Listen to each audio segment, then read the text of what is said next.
Para saudara dan saudari yang Tuhan cintai, selamat pagi dan selamat bertemu lagi dalam Renungan Harian edisi hari Selasa tanggal 23 Maret 2021 dalam masa Prapaskah yang kelima.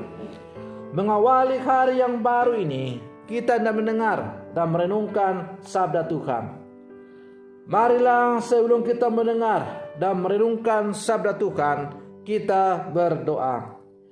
Dalam nama Bapa dan Putra dan Roh Kudus. Amin. Allah Bapa Maha Luhur, arahkanlah mata hati kami kepada yang luhur, kepada Yesus Putra Manusia, dan ajarilah kami meyakini bahwa salib tanda kehinaan itulah tempat kebahagiaan kami. Bersabdalah ya Tuhan, kami siap untuk mendengarkan. Terpujilah Engkau Bapa, Putra dan Roh Kudus, kini dan sepanjang segala masa. Amin. Para saudara dan saudari yang Tuhan cintai, sabda Tuhan yang hendak kita dengar dan kita renungkan untuk mengawali hari yang baru ini, hari Selasa, dalam masa Prapaskah yang kelima, diambil dari Injil Yohanes pasal 8 ayat 21 sampai 30. Tuhan sertamu.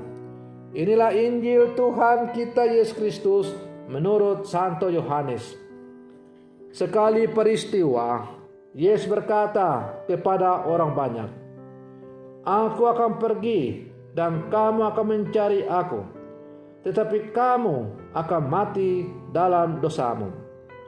Ke tempat aku pergi, tidak mungkin kamu datang." Maka kata orang-orang Yahudi itu, "Apakah ia mau bunuh diri? Dan karena itu dikatakannya, ke tempat aku pergi, tidak mungkin kamu datang?" Lalu ia berkata kepada mereka, "Kamu berasal dari bawah, aku dari atas. Kamu dari dunia ini, aku bukan dari dunia ini. Karena itu tadi aku berkata kepadamu bahwa kamu akan mati dalam dosamu. Sebab jikalau kamu tidak percaya bahwa akulah Dia, kamu akan mati dalam dosamu." Maka kata mereka kepadanya, "Siapakah engkau?"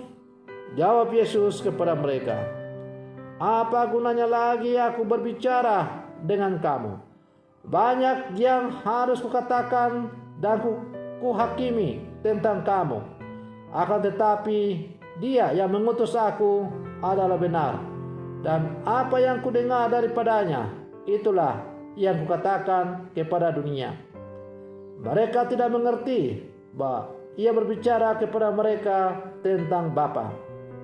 Maka kata Yesus, "Apabila kamu telah meninggikan Anak Manusia, barulah kamu akan tahu bahwa akulah Dia, dan bahwa aku tidak berbuat apa-apa dari diriku sendiri, tetapi aku berbicara tentang hal-hal sebagaimana diajarkan Bapa kepadaku. Dan Ia yang telah mengutus aku, Ia menyertai aku. Ia tidak membiarkan aku sendiri, sebab aku senantiasa berbuat apa yang berkenan kepadanya." Setelah Yesus mengatakan semuanya itu, banyak orang percaya kepadanya. Demikianlah Injil Tuhan.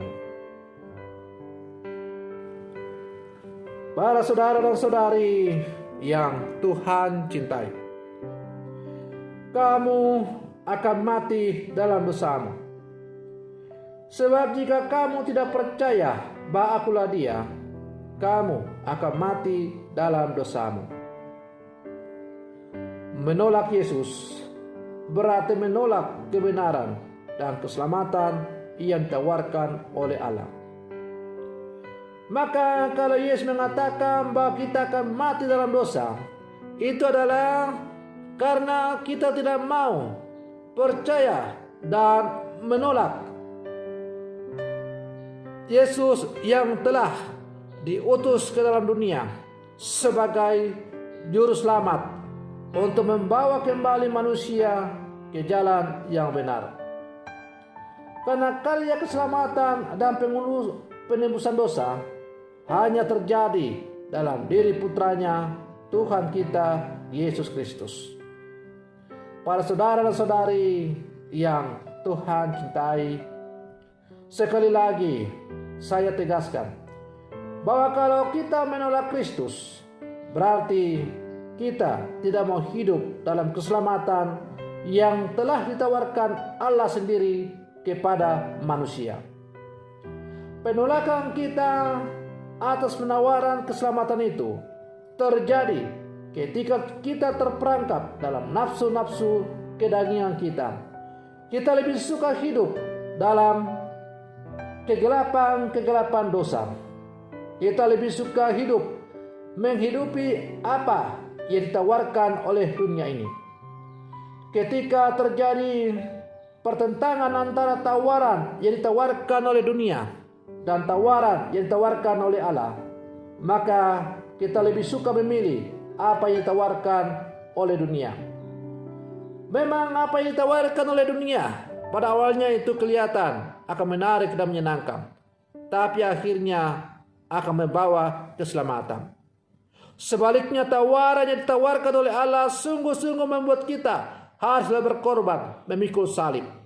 Tapi yakin dan percayalah, bahwa di balik salib itu ada sumber rahmat keselamatan, hidup kekal yang telah dijanjikan untuk semua orang percaya. Para saudara dan saudari yang Tuhan cintai, kita sebagai murid-murid Yesus yang hidup di zaman sekarang, kita diajak untuk sungguh-sungguh menghidupi apa yang telah ditawarkan oleh Tuhan kepada kita, yaitu menghidupi segala ajaran yang telah diajarkan oleh Tuhan kepada kita melalui gerejanya yang kudus, ialah gereja Katolik. Orang yang menolak hidup dalam kasih Allah, atau orang yang menolak untuk menikmati rahmat keselamatan dari Allah, adalah orang yang lebih suka untuk menghidupi apa yang ia inginkan sesuai dengan kehendak dirinya sendiri. Kalau kita mau menikmati keselamatan dari Allah, maka seharusnya yang kita perjuangkan dalam kehidupan kita bukanlah kehendakku, tetapi kehendak Allah. Maka sebagai murid-murid Yesus, kita diajak supaya dalam seluruh kehidupan kita hanya mencari kehendak Allah dan membiarkan kehendak Allah itu terjadi dalam seluruh kehidupan kita. Kalau kita membiarkan kehendak Allah yang terjadi dalam seluruh kehidupan kita, maka yakin dan percayalah bahwa kita akan menikmati hidup kekal. Para saudara dan saudari yang Tuhan cintai, pilihan bebas ditawarkan kepada kita dan tidak ada paksaan. Apakah kita mau menikmati rahmat keselamatan dari Allah dengan menghidupi apa yang diajarkan oleh Tuhan? Ataukah kita mau hidup dalam perbudakan dosa yang ditawarkan oleh dunia ini? Yang jelas, dalam hidup kita sehari-hari, dari saat ke saat, kita harus menjatuhkan pilihan. Memilih terang atau memilih kegelapan. Memilih Tuhan atau memilih iblis. Memilih apa yang menjadi kehendak Allah atau memilih apa yang menjadi kehendak dunia. Tidak ada paksaan untuk kita. Pilihan bebas diberikan kepada kita masing-masing. Tetapi yang jelas, bahwa setiap pilihan yang kita pilih akan membawa konsekuensi untuk hidup kita di akhirat nanti. Kalau kita memilih dunia, maka jelas di mana kita akan hidup. Sebaliknya, kalau kita memilih apa yang diajarkan oleh Allah, hidup sesuai dengan apa yang dikehendaki oleh Allah, maka jelas pula di mana kita hidup, yaitu hidup kekal bersama dengan Allah. Para saudara dan saudari yang Tuhan cintai, pastilah kita semua sepakat bahwa kita mau menikmati hidup kekal bersama dengan Allah. Kalau demikian, maka mari kita berlangkah bersama bergandengan tangan untuk saling bahu-membahu, saling tolong-menolong, saling kasih mengasihi, saling dukung-mendukung untuk menghidupi apa yang dikehendaki oleh Allah dalam kehidupan kita. Mari kita bergandengan tangan untuk selalu saling mengingatkan agar kita selalu dalam hidup ini selalu menjalani kehidupan sesuai dengan apa yang diajarkan oleh Tuhan. Semoga demikian. Selamat pagi. Tuhan Yesus memberkati.